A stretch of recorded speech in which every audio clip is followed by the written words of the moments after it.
Woke to a pounding so fierce it jolted me from sleep, the kind of knocking that screams emergency, or maybe that someone's finally come for your soul. Groggy, still tangled in my blanket, I shuffled to the door and yanked it open, only to face Karen, the human equivalent of a migraine. Clipboard in one hand, phone in the other, her mouth was already firing before my brain could catch up. "You're in violation," she declared, her voice slicing through the morning haze like a blade. I blinked, rubbing sleep from my eyes. "Good morning to you too, Karen. What exactly am I violating?" Her lips pursed, and she jabbed a manicured finger toward my driveway. I followed her gaze, half expecting a sinkhole or a raccoon invasion, but it was just my plain concrete slab with my car parked where it belonged. "This," she said, "is a pedestrian walking path." I stared, waiting for the joke to land, but her scowl stayed fixed. "Karen, it's my driveway," I said, incredulity creeping into my tone. Her expression hardened. "Not according to HOA regulations. The association has designated this as an unofficial pedestrian pathway for community use." I let out a laugh, thinking she might be testing some bizarre comedy routine, but she didn't flinch. "You can't be serious. My driveway's on my property, legally mine." She flipped through her clipboard like it held the secrets of the universe. Article 14, subsection B of the Neighborhood Guidelines states that any open space leading to a shared street can be deemed a community pathway if necessary for pedestrian convenience. I slowed my words, hoping logic might penetrate. "Karen, this leads to my garage, for my car." She sniffed, peering down at me like I was a dim-witted kid. "The HOA board ruled it's more practical as a walking path. Homeowners are encouraged to use street parking." My head throbbed. I was arguing with a brick wall.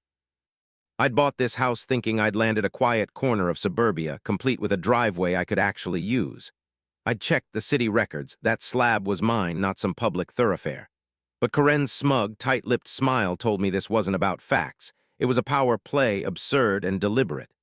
"HOA rules supersede your personal preferences," she said, and that's when it hit me. She didn't care about truth. She just wanted control.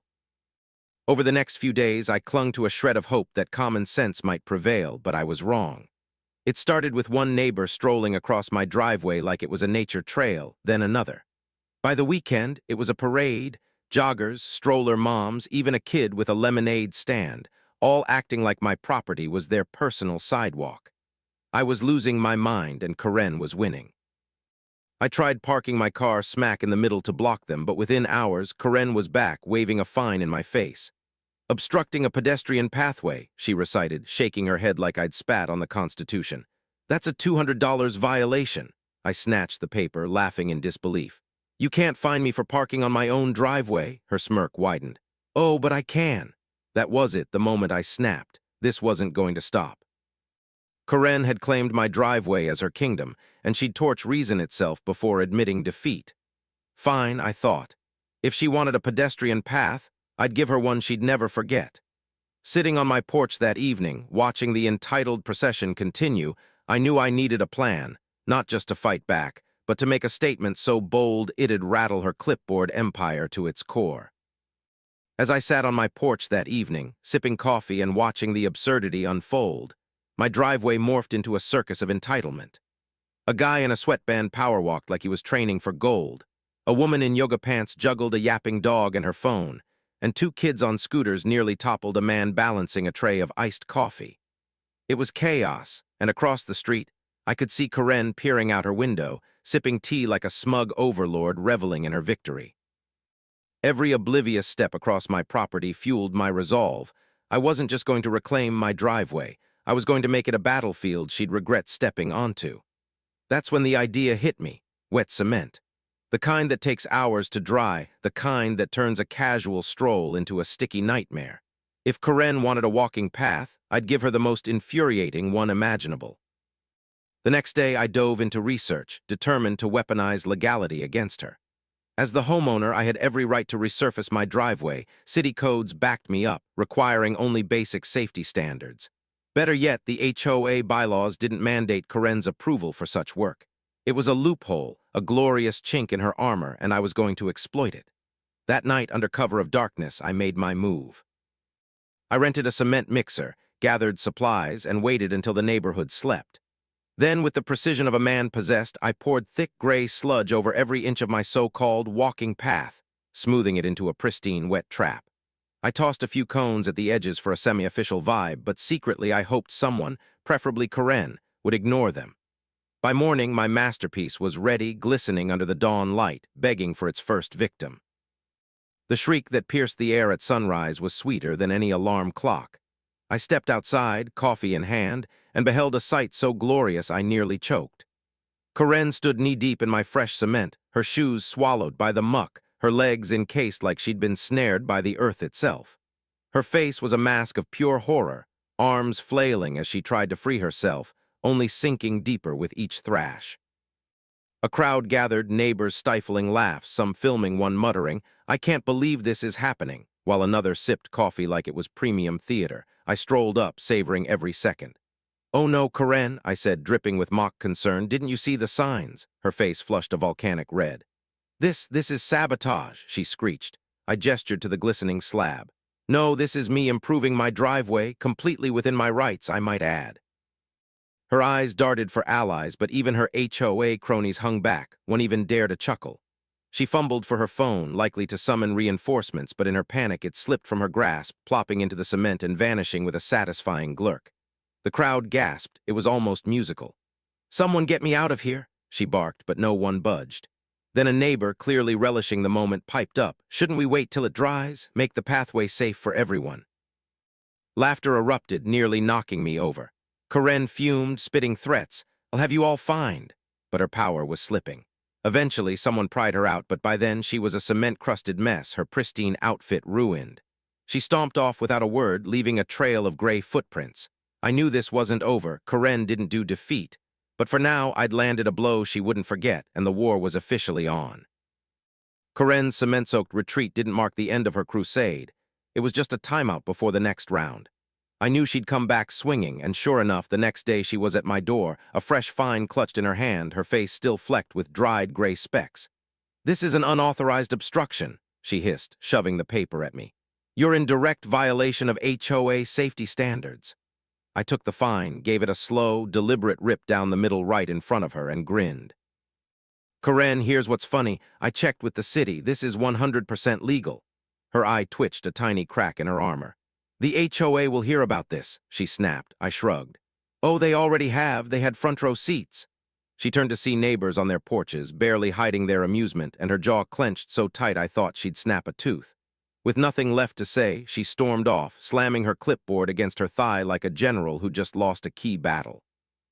I figured she'd lick her wounds and regroup, but Karen wasn't one to sulk quietly. The next morning, an official-looking letter from the HOA landed in my mailbox, crisp paper, aggressive font, pure Karen. It claimed my newly cemented driveway violated community aesthetic standards and demanded its immediate removal, signed by the HOA president herself. I chuckled. She was swinging wild now, banking on her usual scare tactics to bully me into submission. But she'd miscalculated. The HOA could suggest all it wanted, but legally, my driveway was mine to resurface as I pleased. She'd assumed I'd cave like the others who trembled at her memos, but I wasn't playing that game. Instead of replying, I decided to double down and make her squirm. I called the cement crew back and had them lay an even smoother, shinier coat over my driveway, pristine, seamless, a gleaming middle finger to her accusations. For good measure, I planted a small, unmistakable sign at the entrance. "Private property, not a walking path. Feel free to test the cement again." It was petty, sure, but the look on Karen's face when she saw it was worth every penny. She paced the sidewalk in front of my house like a caged tiger, muttering to herself, gripping her clipboard so hard her knuckles whitened. I'd backed her into a corner. She couldn't find me for something already proven legal, couldn't force me to change it, and worst of all, she'd lost face in front of the neighborhood. Her power was unraveling, and she knew it, but Karen was nothing if not stubborn. She wasn't done yet. She was just plotting her next move.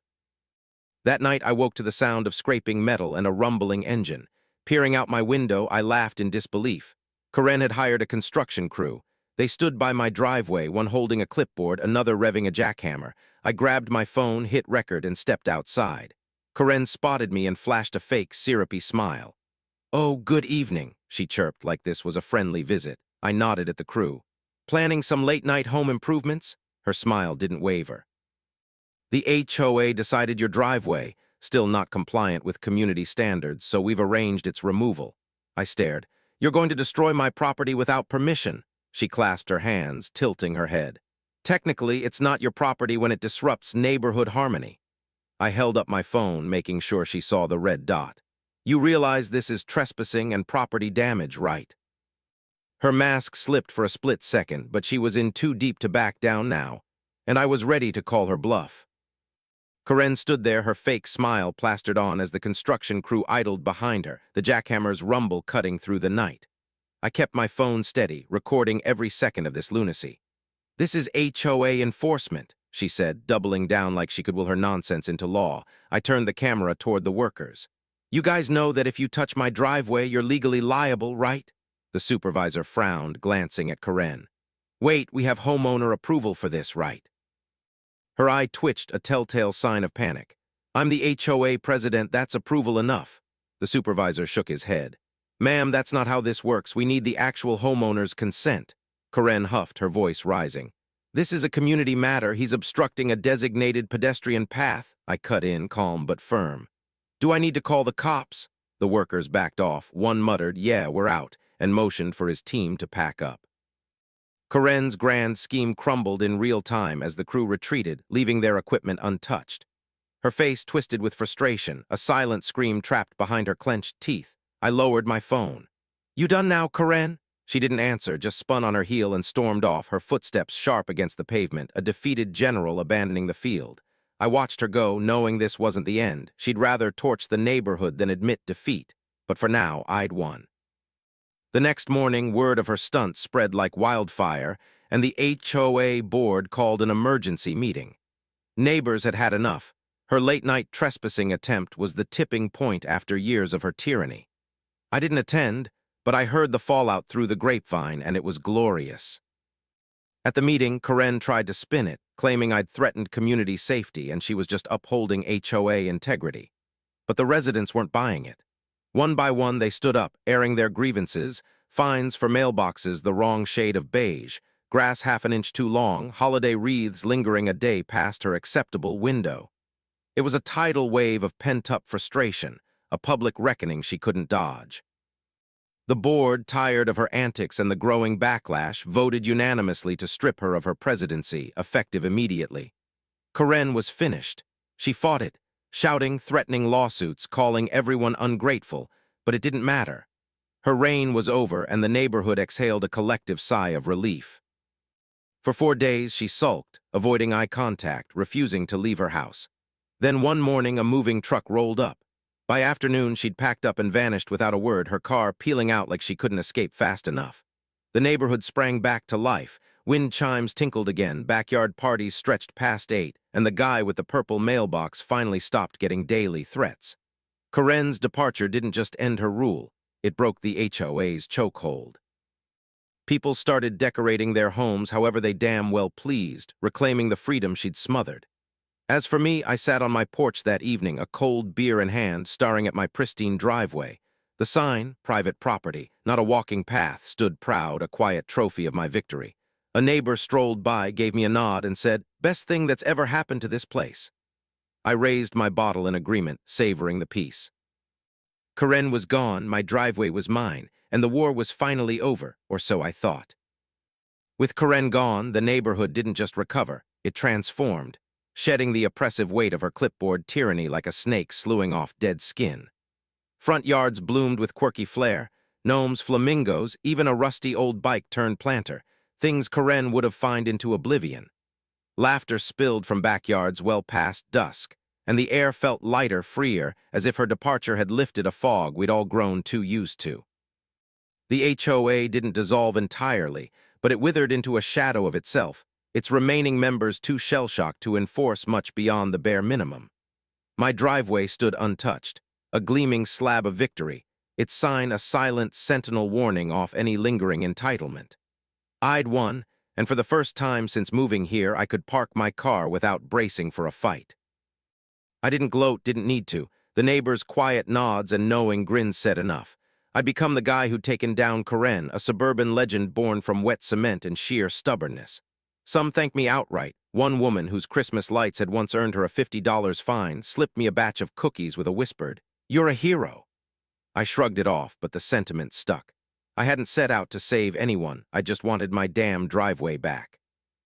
Still, it felt good to see the place breathe again, to know I'd sparked something bigger than my own battle. Corinne's reign had thrived on fear, but I'd shown it could be broken, not with fists or lawyers, but with a mixer and a little audacity. Looking back, the whole saga felt like a fever dream, how a petty dispute over concrete escalated into a neighborhood uprising. Corinne had seen my driveway as a chess piece in her power game, assuming I'd fold like everyone else under her fines and memos. But she'd misjudged me. That first absurd declaration, "This is a pedestrian walking path," lit a fuse I didn't know I had. The cement wasn't just a prank. It was a line in the sand, a loud, messy no to her unchecked control. She'd pushed, I'd pushed harder, and in the end, she'd fallen hard.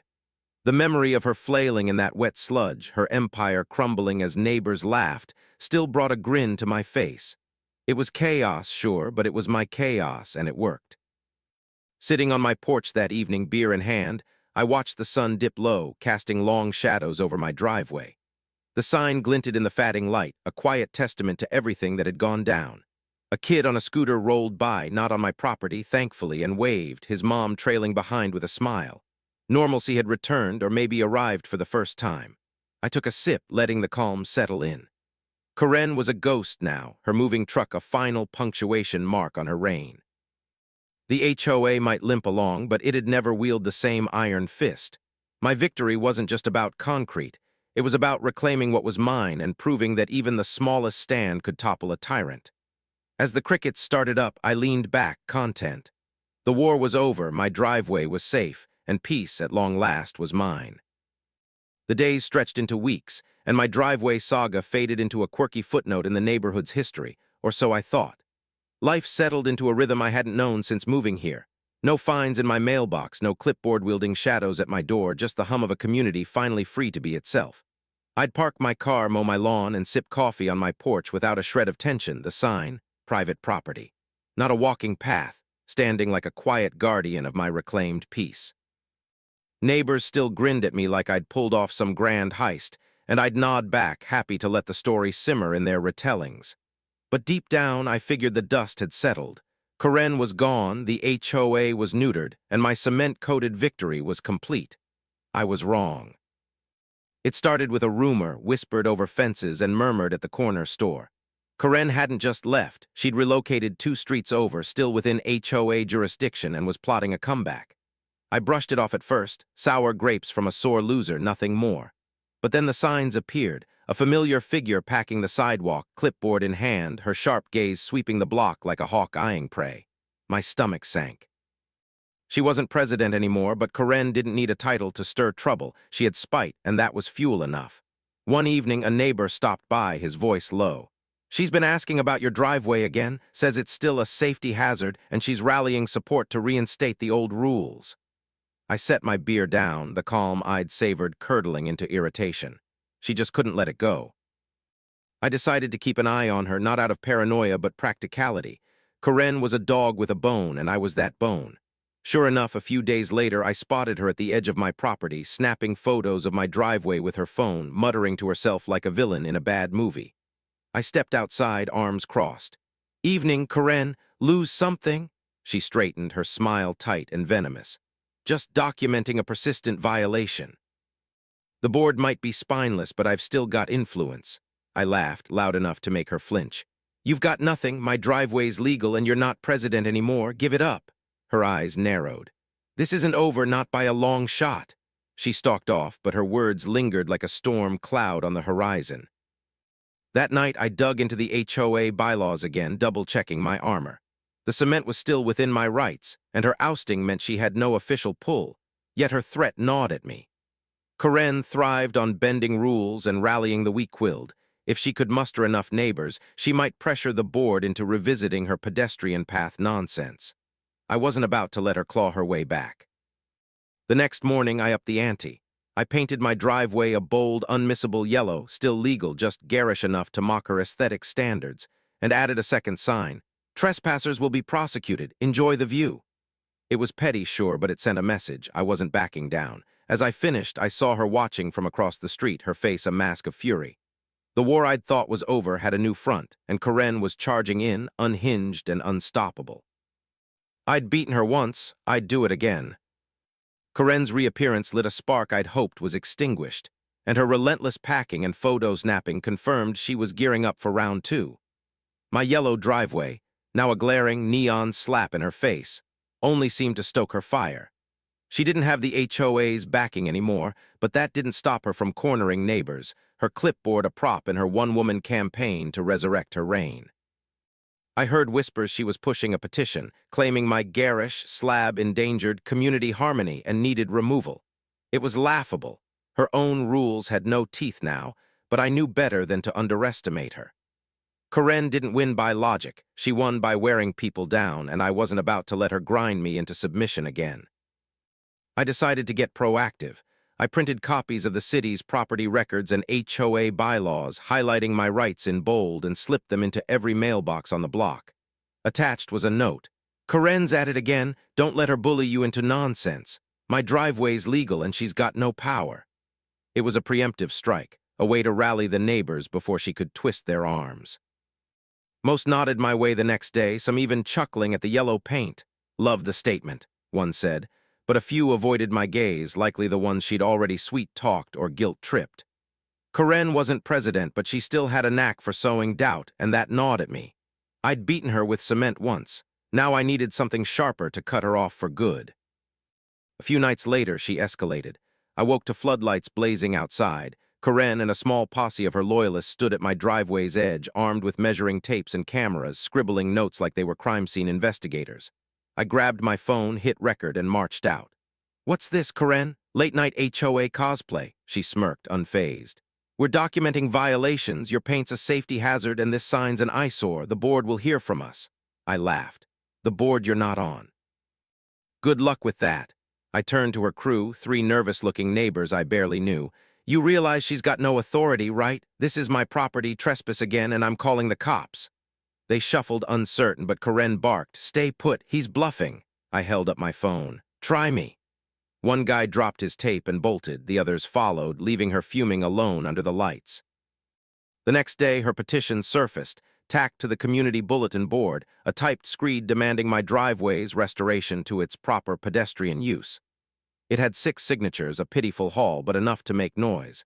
I countered with a neighborhood meeting of my own, informal and porch-hosted, inviting anyone who'd listen. A dozen showed up, sipping beers and nodding as I laid out the facts. Karen's ousting my legal rights, her baseless vendetta. "She's not fighting for you," I said. "She's fighting for her ego." They agreed. Most had their own Karen horror stories, and we drafted a counter-petition to ban her from HOA meddling entirely. It spread fast, gathering twice her signatures by nightfall. When I pinned it next to hers, her face spying from her new porch was a study in rage. I'd outflanked her again, but I knew she'd keep coming. This wasn't over. It was personal now, and Karen was too stubborn to quit. Karen's petition flopped, outshone by our countermove, but her fury only deepened. She wasn't just beaten, she was humiliated, and that made her dangerous. My yellow driveway stood defiant, a neon thorn in her side, and the neighborhood's growing defiance fueled her desperation. She stopped packing the sidewalks and started working in shadows, cornering stragglers with whispers and guilt trips, trying to rebuild her army. I'd catch her glare from her new porch 2 streets over, her eyes promising retribution.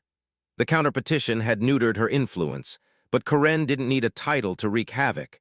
She had spite, and that was a weapon I couldn't underestimate.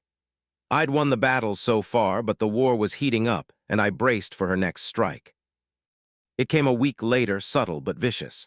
A notice appeared in my mailbox, not HOA stamped, just a typed sheet claiming my driveway's paint violated some obscure neighborhood aesthetic code and demanding I repaint it beige by week's end or face community action.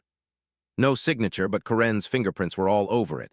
Her passive-aggressive prose was unmistakable. I laughed, tossing it in the trash. She had no authority, and the board wasn't touching this after the last fiasco. But then the petty sabotage started. Trash cans tipped over by my curb, a forgotten bag of dog crap on my lawn, kids egging my car, all too coincidental to be random.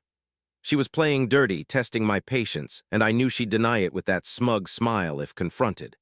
I wasn't backing down. I'd bury her in her own game. I installed a cheap security cam, catching her in the act 2 nights later, Karen in a hoodie scattering trash across my driveway like a suburban gremlin.